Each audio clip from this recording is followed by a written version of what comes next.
Ako po si Atty. Harold Respicio, Vice Mayor ng Reyna Mercedes Isabela. Ang Isabela po ay nasa norte. Isa po akong Ilocano. Nagtataka siguro kayo, bakit ako nandito?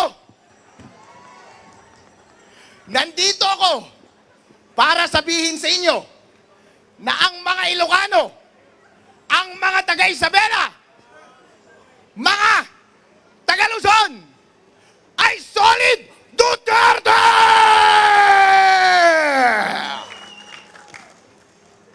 Sinasabi ko po sa inyo, sinasabi ko kay VP Sara, mula sa aming bayan at sa aming isla at sa aming probinsya, mahal po kayo ng mga Ilocano.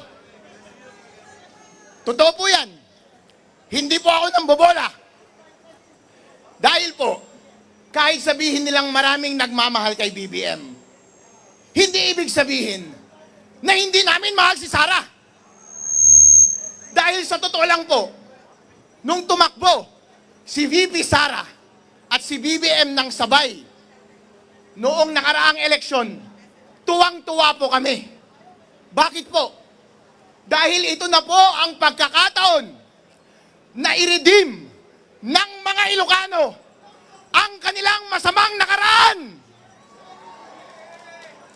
Pero BBM, ano ang ginawa mo? Sinayang mo! Instead na i-redeem mo ang pangalan ng iyong pamilya, ang ating lahi, nag-double down ka pa sa pagnanakaw! Instead na suportahan mo ang nagpanalo sa iyo bilang presidente, ipinahuli mo pa ang kanyang ama sa mga dayuhan. Wala kang utang na loob.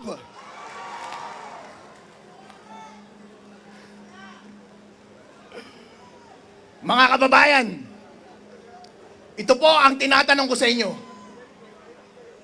Gusto nyo ba ang umuwi si President Rodrigo Duterte dito sa Davao? BBM, hindi ka nag-iisip. Mas inuna mo ang iyong pinsan na si Tambaluslos. Isa kang tanga.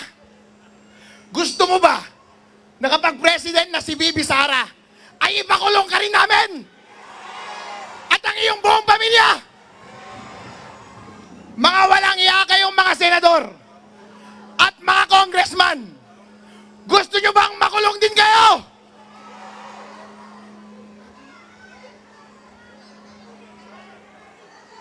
Ngayon po, ito ang ginagawa nila.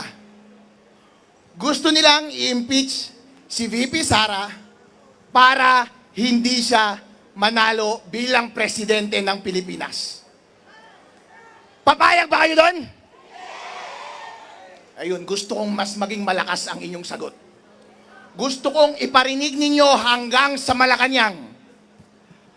Papayag ba kayong hindi maging presidente si VP Sara Duterte ng Pilipinas?